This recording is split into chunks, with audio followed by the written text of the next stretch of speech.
Look at me, I need you to hear this, not with your ears, but with your spirit. The nights you cried and nobody called back, the doors that slammed shut right when you thought you were next, the battles you fought in silence while smiling in public.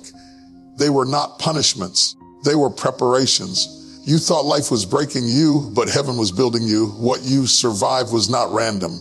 Your struggle had a purpose. It was preparing you. Some of you walked in here still asking, why me? Why did it take so long? Why did it hurt so deep? Why did I have to lose that to become this? But I came to announce to somebody who almost quit, what tried to destroy you trained you. What drained you disciplined you.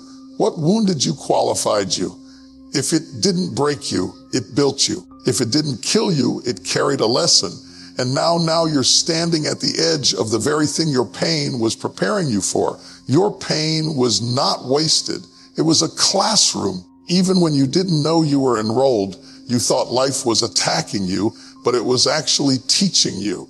Every tear you cried was a lesson written in a language only the broken can read. You didn't learn strength and comfort. You learned it when your back was against the wall and nobody was coming to rescue you. Pain has a way of stripping away the unnecessary so the essential can finally speak. It took away what you depended on so you could discover what was already inside you. Some lessons can only be learned when everything familiar falls apart. You learned patience when answers didn't come. You learned endurance when quitting looked easier than continuing. You learned humility when pride had no place to hide. The struggle forced you to sit with yourself, to confront your fears, your habits, your doubts, and your faith. In that quiet confrontation, you grew, not loudly, not publicly, but deeply, the kind of growth that doesn't announce itself, but changes everything. Pain taught you discernment. You learned who was really with you and who was only there for convenience. When the crowd disappeared, clarity showed up. You began to recognize voices that drained you and voices that strengthened you. That awareness didn't come from success. It came from survival. You learned how to guard your heart without closing it, how to love without losing yourself, how to trust again without being naive. That kind of wisdom cannot be downloaded or borrowed. It has to be lived. You also learned how to pray differently, not with fancy words, but with honest ones. Pain taught you how to speak when you were too tired to pretend. It taught you that faith isn't always shouting hallelujah. Sometimes it's whispering help. In that place, you discovered that grace shows up strongest when strength runs out. You learned that God doesn't always remove the lesson, but he never abandons the student.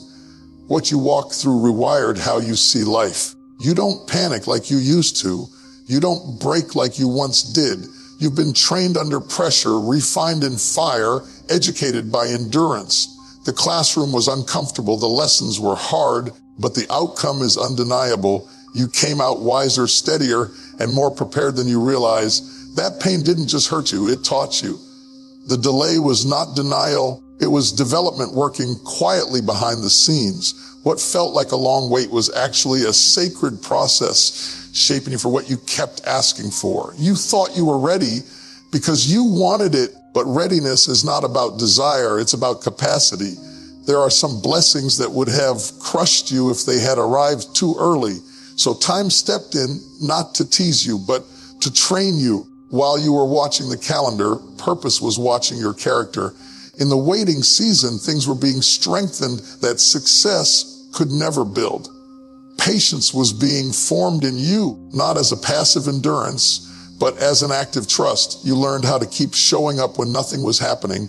You learned how to remain faithful when there was no applause, no recognition, no visible progress. That kind of discipline doesn't come from momentum, it comes from commitment. Delay taught you how to walk by faith instead of sight, how to move without proof, how to believe without evidence. The waiting also exposed what needed to be healed. If the door had opened too soon, you would have carried unresolved wounds into a new season. Delay gave you space to confront bitterness, insecurity, and fear before they could sabotage what was coming. You had time to unlearn patterns that would have limited you. Time to mature emotionally spiritually and mentally. The pause was protecting you from becoming successful and miserable at the same time. Delay also recalibrated your motives. You stopped chasing things just to prove something. You started wanting alignment more than approval. The longer it took, the more you realized that purpose matters more than speed. You learned that rushing can put you in rooms you're not ready to sustain. Waiting refined your priorities until you were no longer desperate for the blessing, but prepared to steward it. That shift changed everything. Now, when the moment finally arrives, you won't mishandle it. You won't idolize it. You won't lose yourself in it, because delay did what instant access never could. It built roots before producing fruit. It strengthened your foundation so what rises next won't collapse under pressure. What you thought was taking too long was actually taking just enough time to make sure you could stand in it, survive it, and succeed in it without losing who you are. What hurt you did not destroy you, it disciplined you. The pressure that came against you was not meant to crush your spirit. It was meant to strengthen your spine. You discovered a version of yourself you had never met before, not in moments of celebration, but in moments of survival. Pain forced you to stand up in ways comfort never required. You learned how to keep going when motivation ran out and only resolve remained. That kind of strength doesn't look impressive at first, but it is unshakable. You didn't become hard, you became rooted. There is a difference. Hardness shuts down, but strength stands firm while staying open. You learned how to feel deeply without falling apart. You learned how to face disappointment without losing your direction. Every blow that tried to knock you down taught you balance. Every failure trained your footing. You no longer rely on emotional highs to sustain you. You've learned how to be steady even when the ground beneath you shifts. What hurt you also sharpened your boundaries. You stopped explaining yourself to people who were committed to misunderstanding you. You stopped begging for access to rooms that required you to shrink to fit in. Pain taught you the cost of overextending, overgiving, and overlooking red flags. You learned how to say no without guilt and yes with intention. That wisdom didn't come from books or advice. It came from experience. Experience is a strict teacher, but it produces strong graduates. You also learned how to carry weight. Life put pressure on you because it trusted your potential to handle it. You learned how to hold responsibility without collapsing, how to lead without applause, how to endure without recognition. You've been trained under real conditions, not simulations. That means when the next level demands more of you, you won't panic. You've already been tested in fire. The version of you that came out of the struggle is not fragile. You've been reinforced by adversity. You know how to recover faster, adapt quicker, and rise stronger. What once overwhelmed you now informs you. You don't fear challenges the way you used to because you know what's inside you. You've been hardened without losing your heart, strengthened without losing your sensitivity, and prepared without even realizing it. The pain didn't just pass through you, it shaped you into someone who can stand when others fold. Isolation was not abandonment, it was alignment. When the noise faded and the crowd thinned, it wasn't because you were forgotten, it was because you were being focused. There are seasons when life has to remove distractions so destiny can speak clearly.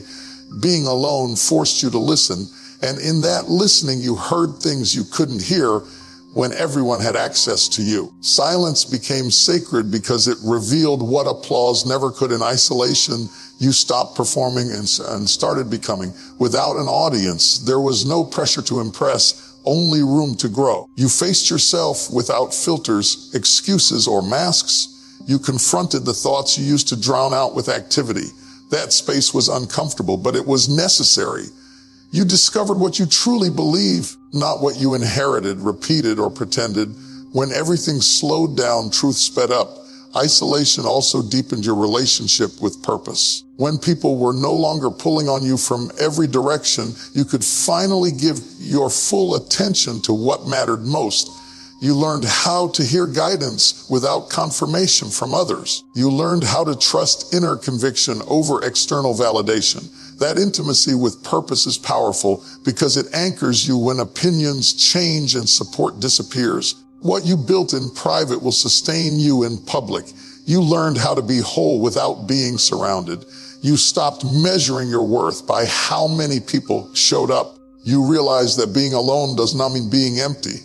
In fact, solitude filled you in ways constant connection never did.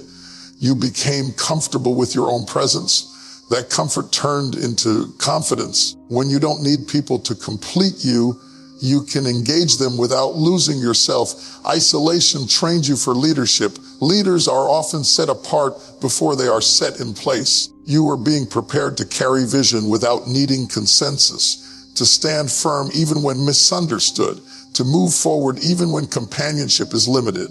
That kind of strength is forged in quiet places, not crowded ones. The time alone built clarity, resilience, and depth. Now you don't chase connection out of fear.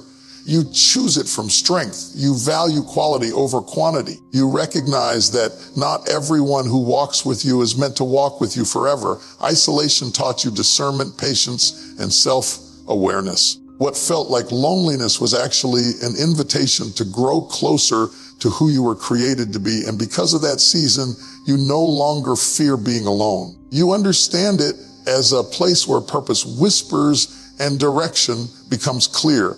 You were not being shut out. You were being set apart. Every door that closed in your face was not a statement about your worth. It was a decision about your future. Rejection has a way of feeling personal, but purpose is often protected by exclusion. There were rooms you wanted access to that could not handle who you were becoming. If you had stayed, you would have had to shrink, compromise, or dilute your calling to be accepted. Being kept out was mercy disguised as disappointment. What looked like loss was actually alignment. Those opportunities that didn't work out, those relationships that ended, those plans that fell apart were removing you from environments that would have limited your growth. You were being redirected, not rejected. Some spaces celebrate your potential only until it threatens their comfort.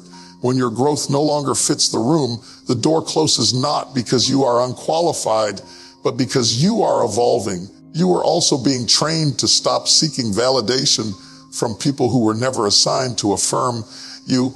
Closed doors taught you not to chase approval, applause, or permission. You learned how to stand without being selected, how to believe without being chosen, how to keep going without being endorsed. That kind of confidence doesn't come from acceptance. It comes from clarity. When you know who you are and why you're here, rejection loses its power to define you. Those closed doors also protected you from premature exposure. Not everyone needs access to your next season. Some environments would have consumed your energy without contributing to your assignment. You were being saved from burnout, confusion, and compromise. Timing matters, and entry before preparation can cost you more than delay. The door stayed shut until your strength matched the demand on the other side. Now you can look back and see the wisdom in what didn't work out. You can recognize that being excluded preserved your integrity, sharpened your focus, and strengthened your resolve. You are no longer desperate to be everywhere or included in everything. You understand that access is not a right, it is a responsibility, and you are being prepared for rooms that require you to walk in fully formed, not begging for permission to belong. What once felt like rejection now reads like protection. You weren't denied, you were directed. You weren't overlooked, you were covered. And when the right doors open, they won't require you to prove yourself. They will recognize you. This season is not an accident, it is evidence. The fact that you are still standing, still believing, still moving forward after everything you have been through is proof that you are ready for what's next. You didn't just survive the pressure, you adapted to it. You didn't just endure the storm, you learned how to navigate it. Readiness is not about perfection, it's about preparation, and your journey has prepared you more than you realize. You no longer react the way you used to. What once overwhelmed you now informs you. You've learned how to pause, process, and proceed with wisdom. That shift is not small, it's significant, it shows maturity. It shows growth. It shows that the struggle did its work. You are not waiting on strength. You've been carrying it. You are not lacking clarity. You've been walking in it. You just didn't recognize it because you were focused on what was missing instead of what was forming.